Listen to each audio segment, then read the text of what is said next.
আসসালামু আলাইকুম। আপনারা সবাই কেমন আছেন? অনেক ইচ্ছে ছিল সৌদি আরবের ট্রেনে চড়ার। তাই আমি এই বিদেশে প্রবাসে মাটিতে পা দেওয়ার পরও কাজ চলছিল। ইচ্ছা এখন ইনশাল্লাহ সব ক্লিয়ার হয়ে গেছে। আজকে ট্রেনে যাচ্ছি। অনেক সাধনার পরে ট্রেনে যাচ্ছি। অনেক নিচে, অনেক গভীরের মধ্যে ট্রেন চলাচল করে এই সৌদি আরব। তা এই যে এখন দেখেন অনেকটা দ্রুত নিচে যাচ্ছি আমি, উপর দিক দিয়ে নাই, অবশ্যই নিচ দিয়ে যাচ্ছি। আর এই যে দেখছেন কতটা দ্রুত নিচের গভীরে, শুধু একটাই সিঁড়ি নয় ভাই, আরও সিঁড়ির পাড়ি দিতে হবে ওই ট্রেনের মধ্যে যাওয়ার গন্তব্য। ওই ট্রেন ধরতে গেলে আরও সিঁড়ি পাড়ি দিতে হবে দুটা। তাহলে চিন্তা করে একবার দেখেন যে আমি কতটা নিচে যাচ্ছি। এখন এই যে চলে আসতেছি, যাওয়ার সাথে সাথেই এখন কার্ড একটা শো করতে হবে, তাছাড়া আপনাকে যাইতে দিবে না। এই যে এখন আমি কার্ড শো করতেছি কিন্তু কার্ড নিচ্ছে না। নেক্সটে আরেকটাতে যাচ্ছি আমি, ওইখানে যাই দেখতেছি, ট্রাই করতেছি। এই যে চলে গেল, হয়ে গেল। এই যে আমাকে যাইতে দিচ্ছে, আমি চলে গেলাম। আমার সামনে আরও দুই ভাই সৌদি, সমস্যা নেই, তাদেরকে কার্ডে চলে যাচ্ছি আমি। তারপরে এই যে চলে আসলাম আরেকটা সিঁড়ির মধ্যে। এখন এই সিঁড়ি পাড়ি দিতে হবে, আরও নিচে যাচ্ছি আরও। এখন এইভাবে ওই যে দেখতেছেন আরেকটা সিঁড়ি, ওই সিঁড়ির মধ্যে আরও নিচে যাইতে হবে।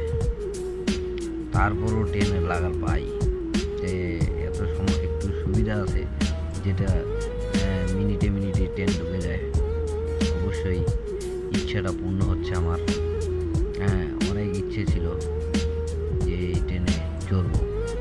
এই যে আরেকটা সিঁড়ির মধ্যে উঠলাম, দেখেন কতটা দ্রুত। মানে ভাইরে ভাই, মনে হবে যদি এখানে এসি বা কারেন্ট বা কিছু যদি না থাকতো, নিঃশ্বাস বন্ধ হয়ে যেত, বুঝছেন? এমন একটা অবস্থা, কতটা নিচে হতে পারে এটা। যদি আপনাদের ধারণা থাকে অবশ্যই কমেন্টে জানাবেন। এই যে দেখতেছেন এর ভিতরে, গ্লাসের ভিতরে ট্রেন আসবে, কিছুক্ষণ পর পরই ট্রেন চলে আসে। তারপর ট্রেন আসবে। এখন আমি এখানে কিছুক্ষণ অপেক্ষা করব। ট্রেন আসার পরে অটোমেটিকলি দরজাটা খুলে যাবে। দরজাটা খুলে যাওয়ার পরেই এখানে দেখতেছেন বিশাল বড় এরিয়া, নিচে গভীর নিচে যদি এত সুন্দর একটা প্লেস হতে পারে, তাহলে একবার চিন্তা করে দেখেন যে এখানে কতটা সময় লাগতে পারে এই কাজটা। তা বিশাল একটা পরিস্থিতি। এই যে দেখছেন ওরাও ট্রেনের জন্য আসে। আজকেও আমি একটু আসি দুপুরবেলা, মানে 10টা-11টার দিক। এখন একটু লোকজনের সংখ্যা কম, বেশিরভাগই লোক এখানে হয় বিকেলে, এবং অনেক 6টা-6:30টার দিকেই লোক হয়। এই যে ট্রেন চলে আসছে দেখছেন, কথা বলতে বলতেই ট্রেন চলে আসলো। এখন এই ট্রেনে উঠবো।